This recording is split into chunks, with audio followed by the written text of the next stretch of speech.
Hey, it's JC1424 once again with another top 10. This one is going to be my top 10 songs of 2019. This is actually my third video of this kind and the only kind of top 10 that I've done yet, but I do plan on doing like a top 10 NASCAR paint schemes, which I've been preparing recently. And then there's like a top 10 Rise Against songs video that I've been wanting to do for 2 years. I don't know why I haven't done it yet. I haven't even freaking bothered trying. But yes, in the number 10 spot, we have an artist that made last year's honorable mentions, and that was with a bonus track. But this one is the lead single to their album coming up in, I think, like February the 7th or something like that, at the very beginning of 2020. And that is Inside Out by Five Finger Death Punch. I stand alone. Guess I knew it all along. Yes, I knew that you were wrong. How you left when I was down. I haven't heard music from these guys with this much sobriety since like 2012. It is mature, it is produced well, it has one fine ass hook, and the lyrical approach is actually quite effective.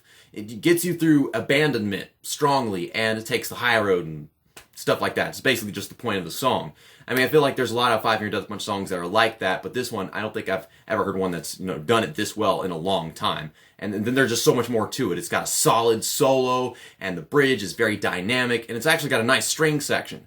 Most of that you hear whenever you listen to the intro track, which is, just all together whenever you listen to the single version that's on YouTube right now.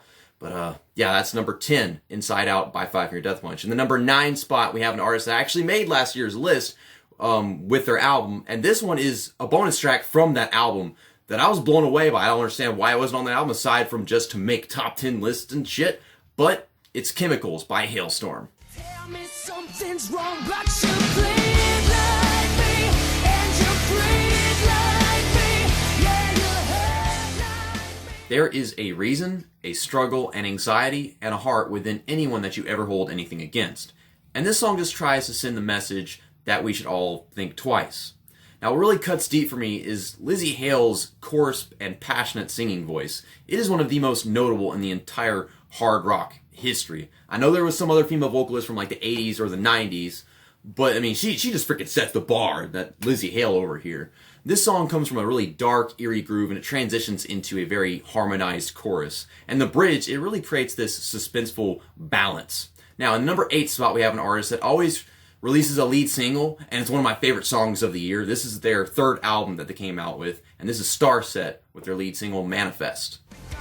Used to the firefight, 'cause you're fire following.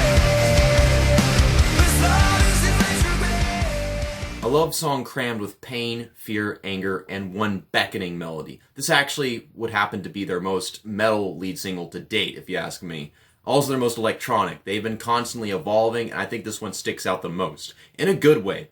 I mean, I like what they're doing here more than what I hear with like Nothing More. They're going way above and beyond what those guys have been doing. Then there's Falling in Reverse, and I don't even really like them that much, but these guys, they're just so much more emotional and melodic. I mean, I've already said that, yes, but the vocals here are smooth and gorgeous. And, I mean, sure, we're used to that, but then they get into the screaming, and I don't think I've ever heard screaming like this from Starset on a single just yet. But then the guitar, it jints here, which is weird because I don't think Starset has ever jinted. I don't know if they've ever, like, done that with any other songs that weren't singles, but this one's a single. They're doing it here. It's like this tone-deaf guitar, and it's kind of like, it fits more in the percussion section, but you can still tell it's a guitar. And then speaking of the drums, the bridge. Oh boy, the bridge. It causes like this massive just destruction, and it's so fucking awesome. Oh yeah, 10 out of 10, love it. In the number 7 spot, we have a song from an artist that hasn't released an album in quite some time, but this one makes for a really great Halloween song. As a matter of fact, let's start the top 10 Halloween songs right here in this video. Number 1 is Spiders by Slipknot.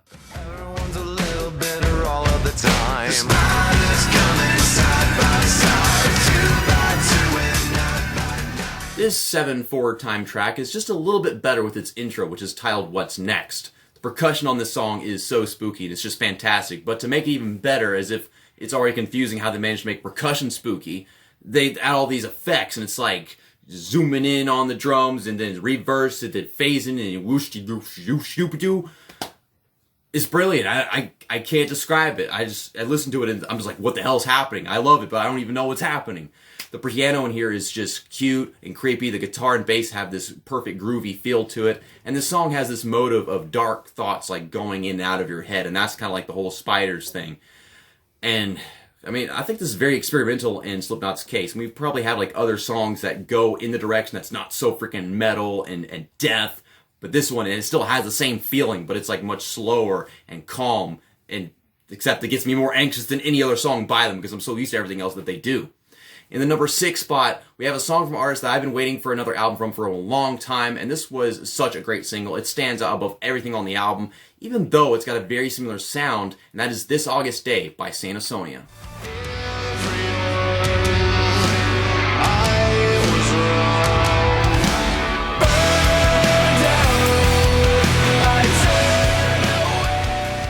It all begins with one badass, perfected guitar tone playing some killer chords and one electrifying riff. Adam Gontier still has that iconic voice that resonated so well with 3 Days Grace. And it mesmerized me as how he can just freaking nail that high register and the falsetto.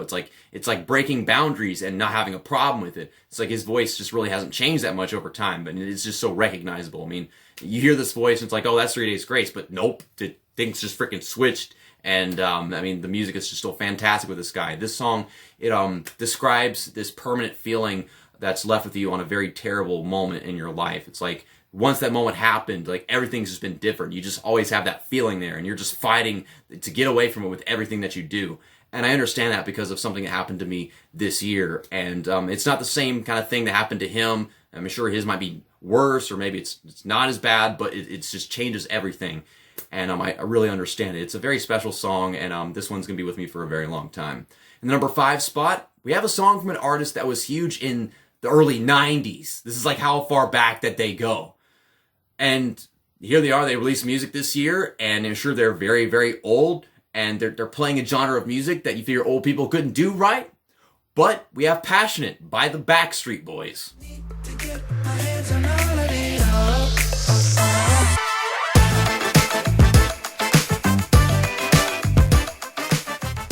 Dance pop, nuance with trumpets and the latest bass and percussion style.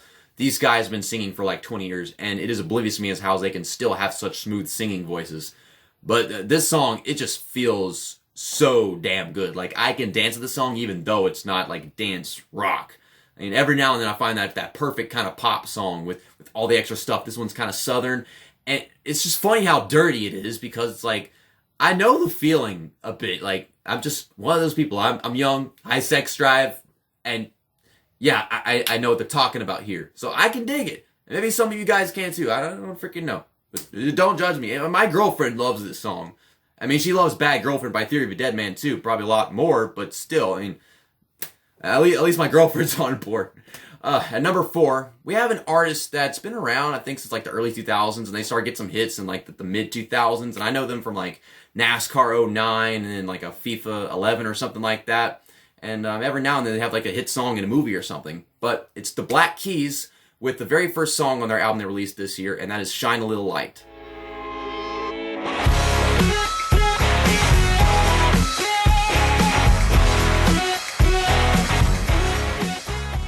Believing there's an angel out there watching over you has never rocked harder! Oh yeah, man, there's so many ways you can dance to this song. That intro riff comes in, and it is just smashing.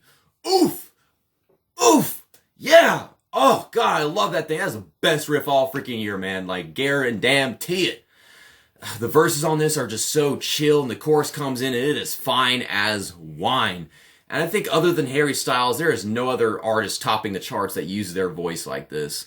But man, I felt this song. I felt it so good. In the number 3 spot, we have a song from an artist that I've been, listening to on and off since like 2003, whatever. They had a song in NASCAR Thunder 2004.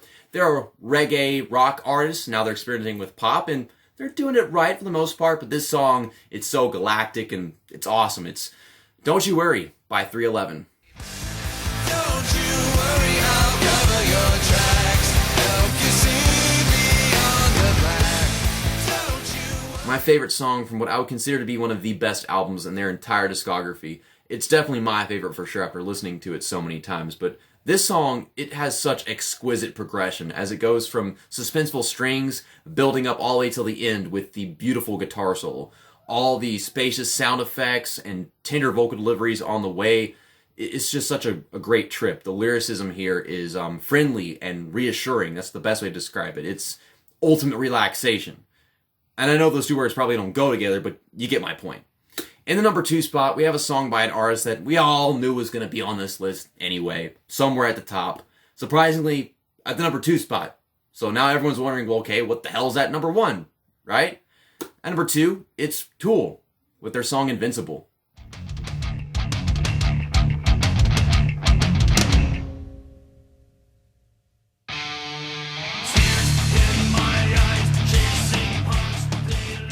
This song has a theme of wisdom, time, and patience. It starts off with a calm but graceful guitar line that eventually becomes fine and moody, for lack of a better word. The drums, the guitar, the bass, they all just take turns stepping up until finally we reach this nuclear climax. And in the aftermath of that, it's just a fascinating rhythmic section. There's the synthesizer with these vocals that's just so hypnotizing and it's just psychotic. And all of that eventually just bursts into this obtuse finale where all the elements are just going at it all at once. And sure, there's progression, but this thing, it's like it progresses and then it gets there and then wham, like everything changes. And next thing you know, while everything's changing and then playing around with your head, you get there again and they finish it off. So, wow. This is one of my favorite Tool songs of all time. Like, top 5. This is their 5th album, so maybe like 5, 4. I think I got like 3 songs in front of it, like the Pot, 46 and 2, Schism, or Right Into. I don't know what's ahead of this one, but this one, hands down, like they really took their time. They paced it so well. Now, what's the number 1 spot? Not telling you just yet. Let me give you some honorable mentions. Why don't you take what you want from me? Take what you need from me. Take what you want to go. I never needed anything from you. Everybody was having a time of our lives. Might find that I will say I'm turning away because I feel like I can't go on. Pretty sure no one was ever expecting me to say, hey, I like Post Malone, but I've actually been quite impressed by a lot of the stuff he's done in the past. Take What You Want, featuring Ozzy Osbourne and Travis Scott. That's the guy that made the Astroworld album back in 2018 that got some good reviews. This song, the emotions are expressed very well vocally, and that's kind of shocking given the fact that they have like this heavy metal singer who's like 70 years old, and they got Travis Scott, this other rapper, and they all collaborate. The mix is done so good with the synthetic percussion, the organic guitar. They just do it, and they make it work, and I feel it, man. The solo here, it's a cherry on top, especially live. That solo, they freaking nail it, make it even better live, and it's just the extra ambience with it. And Time of Our Lives by Puddle of Mudd, a band that just genuinely sucks. They always make the most stereotypical, generic, white trash music you can possibly imagine, way beyond Nickelback or Theory of a Dead Man. This is one of my favorite songs of this year, ranking like, I guess, like the 12th spot, just couldn't get on the list. It's got this nostalgic summer feeling that I really love in a lot of songs. And the nasally singing, it's good. It's good nasally singing, kind of like Avenged Sevenfold. And that's all I have to say about that. And then the song that came so close to getting on this list, but somehow didn't, is Turning Away by Sum 41. This was the first song in their new album, Order and Decline, which was just so punk and thrashy, and they're really getting into the more metal category, and they're doing it, and it's like they still sound like them, but their evolution is just so good. This song, the angst behind the steady build, it's really captivating, and I feel it, and I really like whenever I can feel it, like what they're singing, like the emotions behind it, because that's really something. But yeah, those are my honorable mentions, and in the number 1 spot, we have a song that came out, I think, back in like January, maybe early February this year, and I was just like, whoa. They made me understand something that I don't agree with, and that is Murder Games by Bad Flower.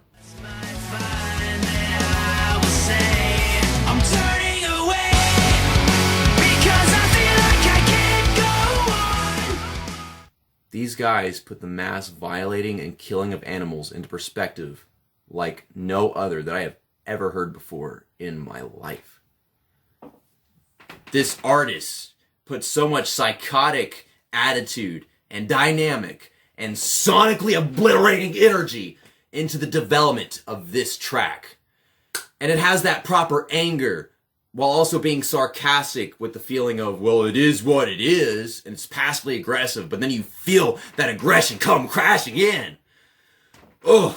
It's like it screams to God on its knees until it hopelessly and pathetically dies, like your next cheeseburger. So, well, thank you for watching and listening to me talk about my favorite songs of 2019. I really appreciate you guys, just taking the time to hear me out, and hopefully you guys can respect it. I would love to know what your favorite songs are, or maybe also your favorite songs that are on this list. If you want to listen to it all, there's a link in the description. See you next time. That's that. And 2019, over.